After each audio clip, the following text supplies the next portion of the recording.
ഇന്നത്തെ ഫിനാലയിലെ ടാസ്ക് രണ്ടും കഴിഞ്ഞപ്പോഴേ എനിക്ക് തോന്നിയ ഒരു ഫൈറ്റിന്റെ രഹസ്യമാണ് ഞാൻ പറയുന്നത്. ജിൻഡോ ജാഫിൻ ഫൈറ്റ് സീസൺ 6 മുന്നോട്ട് കൊണ്ടുപോകുന്നത് ഇവർ തമ്മിലുള്ള ഫൈറ്റ് തന്നെയാണ് ഇത് മുന്നോട്ട് കൊണ്ടുപോകാൻ സഹായിക്കുന്നത്. ഏറ്റവും കൂടുതൽ കണ്ടന്റ് കൊടുത്ത രണ്ട് മത്സരാർത്ഥികൾ ജിൻഡോയും ജാസ്മിനും തന്നെയാണ് എന്ന് എനിക്ക് തോന്നിയിട്ടുണ്ട്.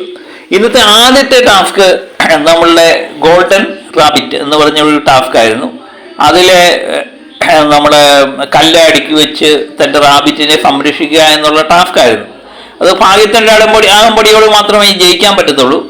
പിന്നെ അല്ലെങ്കിൽ ടീമായിട്ട് ഇത് കളിച്ചിരുന്നെങ്കിൽ ഒരുപക്ഷെ ജയിച്ചേനെ. നമ്മളെ ജിൻഡോയും ഋഷിയും തമ്മിൽ ഒരു ടീമായിട്ട് നിന്നിരുന്നെങ്കിൽ ഒരുപക്ഷെ ജയിച്ചേനെ. പക്ഷെ അവർ ടീമായിട്ടല്ല നിന്ന് ഒറ്റയ്ക്ക് നിന്ന് കളിച്ചു. സായിയും അഭിഷേകും ഒക്കെ ടീമായിട്ട് നിന്നാണ് അവർ വിജയിക്കുന്നത്. പക്ഷെ ടാസ്കിലെ തുടക്കത്തിൽ തന്നെ ജിൻഡോ ചെയ്തത് ജാസ്മിൻ്റെ റാബിറ്റ് എങ്ങനെ സ്വന്തമാക്കുക എന്നുള്ള രീതി തന്നെയായിരുന്നു. അത് ജിൻഡോ വിജയിച്ചു എന്നുള്ളതാണ്. ജാസ്മിനെ പൊളിച്ചടുക്കി കളഞ്ഞെന്ന് പറയാം. കാരണം ജാസ്മിൻ ഈ ടാസ്ക് തുടങ്ങുന്നതിന് മുമ്പ് പറഞ്ഞു ജിൻഡോയ്ക്ക് ഇതൊന്നും മനസ്സിലായിട്ടില്ല, ജിൻഡോ കളിയറിയാതെ ആട്ടം കാണുന്ന രീതിയിലൊക്കെയാണ് ജാസ്മിൻ സംസാരിച്ചത്. ജാസ്മിൻ പറയുന്നുണ്ട് ഇതിനൊരു ട്രിക്കുണ്ട്, ഇതെല്ലാം എനിക്കറിയാം, ഞാൻ ആരോടും ഞാൻ പറഞ്ഞു കൊടുക്കത്തില്ല എന്നൊക്കെ പറഞ്ഞുകൊണ്ടാണ് തുടങ്ങിയത്.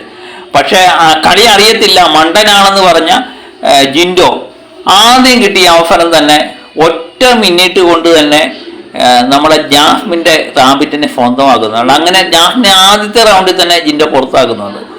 ഇതിനിടയ്ക്ക് ജാസ്മിൻ പറയുന്നുണ്ട് അങ്ങനെയല്ല കളിക്കേണ്ടത്, ഇങ്ങനെ എന്തോ ഈ കാണിക്കുന്നത്, ഇങ്ങനെ കളി അറിയാൻ വയ്യാതാണ് കളിച്ചുകൊണ്ടിരിക്കുന്നത് എന്നൊക്കെ പറയും. ജിൻഡോ ഇതൊന്നും മൈൻഡ് ചെയ്യാതെ ജാസ്മിൻ്റെ റാബിറ്റിനെ സ്വന്തമാക്കാൻ ശ്രമിച്ചു, അത് വിജയിക്കുകയും ചെയ്തു. ഞാൻ പറഞ്ഞില്ലേ ഗെയിമിനുള്ളിലും അല്ലാതെ ഇവർ തമ്മിലൊരു ഫൈറ്റ് ഉണ്ട്. അത് തന്നെയാണ് ഈ സീസൺ തന്നെ മുന്നോട്ട് കൊണ്ടുപോകുന്നതും രസകരമാക്കുന്നതൊക്കെ.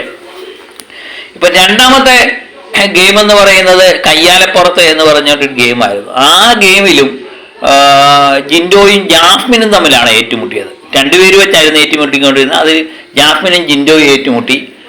അത് അന്നേരവും ജാസ്മിൻ പറഞ്ഞു ഇത് വളരെ ഈസി, ജിൻഡോ ആയതുകൊണ്ട് ജിൻഡോ മണ്ടനല്ലേ, അതുകൊണ്ട് പെട്ടെന്ന് എനിക്ക് ജയിക്കാൻ പറ്റുമെന്നുള്ള സാമട്ടിൽ തന്നെയാണ് ജാസ്മിൻ കയറിയത്. പക്ഷേ ജിൻഡോ 3 ബോൾ ഇട്ടപ്പോൾ ജാസ്മിൻ ഒരു ബോൾ പോലും ഇടാൻ പറ്റിയില്ല എന്നുള്ളതാണ് ഏറ്റവും രസകരമായ സംഗതി. ജാസ്മിൻ ഏത് ഗെയിമും കഴിയുമ്പോഴും ഇത് ഈസി ആണെന്നുള്ള രീതിയിലാണ്, എനിക്കെല്ലാം അറിയാം എന്നുള്ള രീതിയിലാണ് കയറുന്നത്. പക്ഷേ ഈ 2 ഗെയിമിലും ജാസ്മിന് പാളിച്ച പറ്റി എന്നുള്ളതാണ്. അതും എതിരാളിയായിട്ട് വന്നത് ഈ 2ലും ജിൻഡോ ആണെന്നുള്ളതാണ് ഏറ്റവും രസകരമായ കാര്യം. പിന്നെ ജിൻഡോ പിന്നെ ജാസ്മിനെ തകർക്കാൻ പറ്റുന്ന ഒരവസരവും പവറായിട്ട് തന്നെ അതൊരിക്കലും പാഴാക്കത്തില്ല എന്നുള്ളതാണ് ജിൻഡോയെ സംബന്ധിച്ചുള്ള ഒരു കാര്യം. ഇത് കണ്ടപ്പോൾ എനിക്ക് തളികയിലും മുട്ടയും കൊണ്ട് പോകുന്നൊരു ടാസ്ക് ഉണ്ടായിരുന്നു. അപ്പോഴും ജാസ്മിൻ വളരെ ഈസി ആയിട്ട് എനിക്കുള്ളത് നിഷ്പ്രയാസം ചെയ്യാൻ പറ്റുമെന്നൊക്കെ ഉള്ള രീതിയിലാണ് പോയത്. പക്ഷേ അവിടെ ചെന്ന് ചമ്മി നാറി ഒരു മുട്ട പോലും ഇടാതെ വരികയും ചെയ്തു.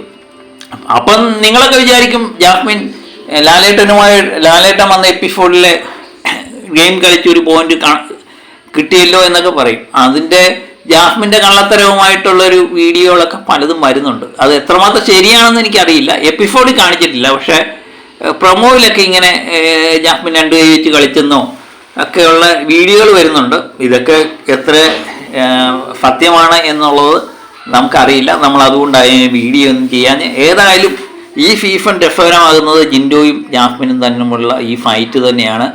അതിങ്ങനെ മുന്നോട്ട് പോകട്ടെ അല്ലേ.